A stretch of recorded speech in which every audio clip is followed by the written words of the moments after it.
ఈ రోజున నమ్మిన వారే ఎన్నో మాటలు కించపరుస్తా ఉంటారు. యేసు ప్రభు గురించి అంతా తెలుసు కూడా. అద్భుతాలు లేవు, ఆశ్చర్యాలు లేవు, సూచక్రియలు లేవు, మహత్కార్యాలు లేవు, స్వస్థత వరాలు లేవు అని కూడా కించపరుస్తా ఉంటారు. ఎవరి గురించి? యేసు ప్రభుని నమ్మిన వారే ఇలా ఉంటా ఉంటారు.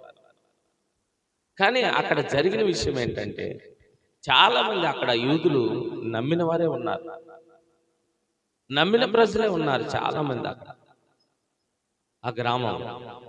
కానీ ఆ గ్రామంలో ఉన్నటువంటి ప్రజలు యేసు ప్రభుని ఎందుకు చనిపోయాకొచ్చి ఏం చేస్తాడు?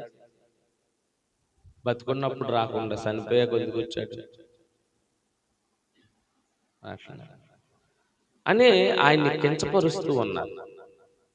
ఇప్పుడు యేసు ప్రభు కన్నీళ్లు పిడిచెను అనేది వాక్యం మనకి. ఆయన ఎందుకు ఏడ్చాడు? అసలు ఆయన ఏడవడానికి కారణం ఏమిటి?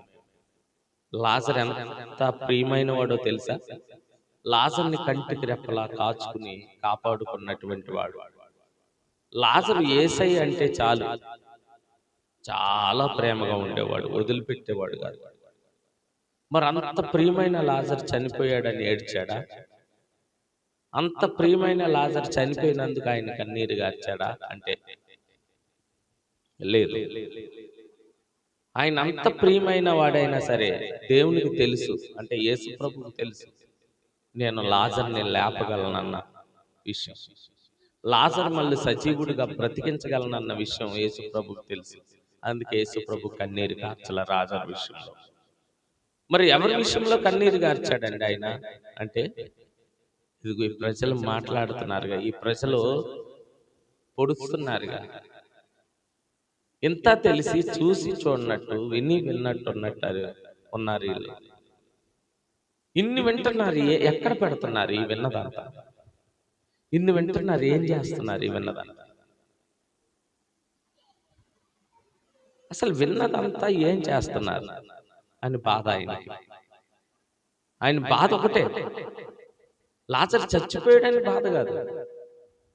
లాజర్ చచ్చిపోయినా లాజర్ని నేను సజీవుడిగా లేపగలనన్న ధైర్యం వీళ్ళలో ఉంది. నన్ను పంపిన వాడు లాజర్ని సజీవుడిగా లేపుతాడన్న ధైర్యం వీళ్ళలో ఉంది. కానీ ఆయన ఏడ్చింది ఎందుకు తెలుసా? ఈ ప్రజల అమాయకత్వం వల్ల. అమాయకత్వం కాదు, మూర్ఖత్వం. ఈ రోజు చాలా మంది మూర్ఖులుగా ఉంటున్నారు.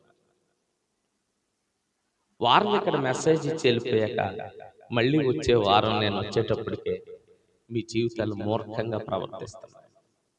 ఈరోజున అనేకులు అనేక మాటలు, అనేకులు అనేక నిందలు. ఎందుకు అంటే కేవలం మనమే, కేవలం మన బ్రతుకులే, కేవలం మన నడవడిక, మూర్ఖత్వపు జీవితాలు.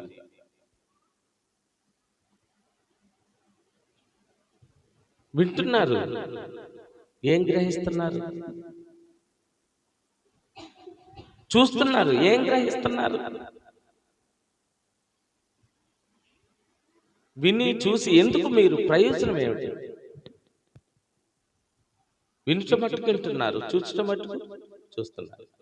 ఇప్పుడు అక్కడ ఉన్నటువంటి వాళ్ళు, ఈయన ఎలాంటి వారినైనా బ్రతికించి శక్తివంతుడు, ఎలాంటి రోగాన్నైనా విడుదల చేయగల సామర్థ్యవంతుడని తెలుసుకుని కూడా ఇప్పుడు వచ్చి ఏం చేస్తాడు ఈయన? ఆయన ఎందుకు వచ్చాడు? ఇప్పుడు 3 రోజులు పూర్తయిపోతుంటే ఎందుకు వచ్చాడు అని కించపరుస్తున్నారు. ఆయనకి ధైర్యం ఉంది. లాజరు చాలా ప్రియమైన వాడు. లాజరు చచ్చిపోయినందుకు ఏడవట్లేదు ఆయన. జనం అనే మాటల కోసం ఏడుతున్నారు, జనం ప్రవర్తించే ప్రవర్తన కోసం ఏడుతున్నారు. అయ్యో ఎందుకు జనం ఇలాగ అయిపోతున్నారు అని ఆయన బాధ, అంతే.